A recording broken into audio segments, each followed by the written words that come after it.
More record, Sister Joy, of God communicating with man after that, or men communicating with God.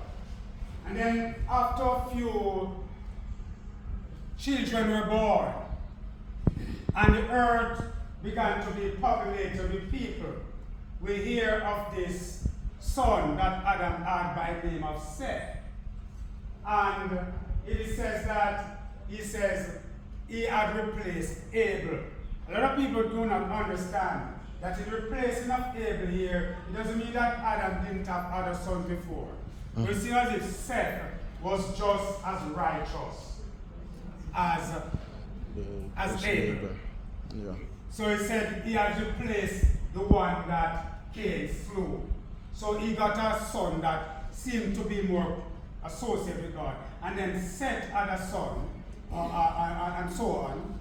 And Enos had a son, and whatever. And he says, then began men to call upon the name of the Lord. And so we find here where men saw it important to be in communication with God, to talk with God, to call on Him for maybe help, assistance, whatever they needed, signifying their reliance upon Him, signifying their dependence upon Him. And so here we find from the outset that man realized that he should depend on God. So for a little while this man was going to talk about prayer. Talking about prayer. We have the outset here in Genesis chapter 4, church, of the fact that men realize that they must talk to God.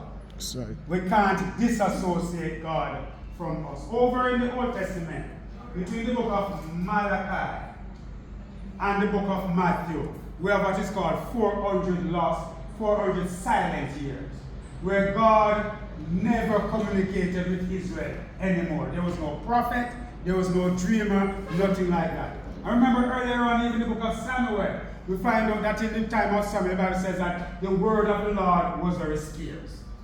There was no vision. There were no dreams. God was not communicating with people. God was not answering them or talking back to them.